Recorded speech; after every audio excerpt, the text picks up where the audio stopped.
You know, we heard so many stories of people helping other people, neighbors helping neighbors, people that they didn't know.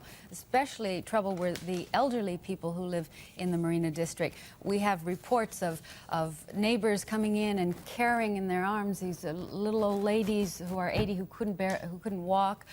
Stories of people passing babies from one person to another and out windows and underneath fallen debris. Just amazing stories of human rescue and the spirit. It's interesting that in our preservationist attitude, some of those old buildings that we have desperately sought to preserve are the victims of a disaster such as this, along, of course, with the people. Santa Cruz is nearer the epicenter. Our Phil Shulman is there, and there, too. This is a city of about 45,000 people with some great old Victorian homes. Yes. And the preservationists have been very active in Santa Cruz trying to maintain that quality, that character to that community, and it has cost them dearly this morning. Let's go to Phil Shulman, who's in Santa Cruz. Phil? Right, you are, Jess, and you can see the dramatic evidence of that behind me. This is the Pacific Village pedestrian shopping mall in downtown Santa Cruz, the wreckage of the Ford's department store. Behind it, above it, the Metropole Hotel, elegant hotel dating back to the 1920s. The top floors of that hotel collapsed and literally came down through the roof of Ford's, killing one person inside, injuring several others. This is where the bulk of the damage in Santa Cruz has occurred. However, we have some updated information from the county now. They're saying that there have been a total of 5 deaths in the county, one of them here at Ford's department store.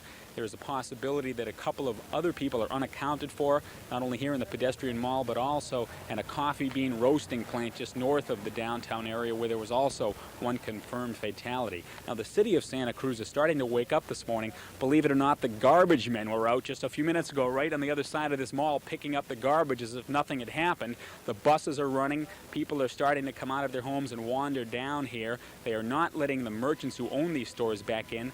I think a total of about 40 buildings have either been totally or partially destroyed. Again, all of them the old unreinforced masonry type that dating back 50, 60 years.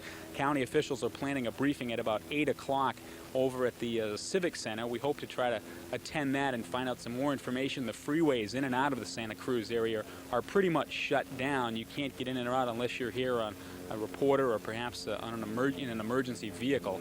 Again, most of the damage concentrated in the downtown Santa Cruz area. 5 confirmed fatalities, at least 40 buildings either totally or partially destroyed. Jess, Linda? Well, folks who have vacationed in that seaside resort of Santa Cruz will remember a magnificent roller coaster right on the Santa Cruz beach and boardwalk, a wooden structure, an historic structure that has been maintained and preserved over these years and is a great favorite of roller coaster fans.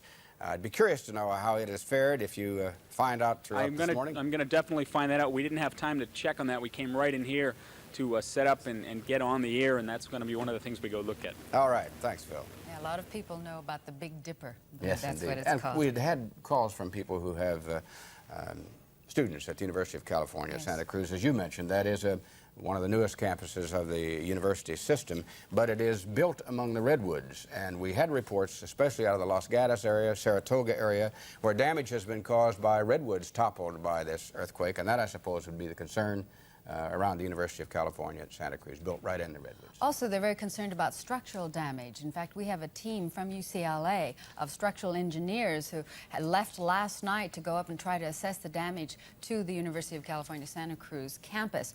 We understand that the students were evacuated from any of the dormitories and they had to spend the night out in the open. So we'll find out what the situation is in Santa Cruz a little bit later when we check in with Phil Shulman again.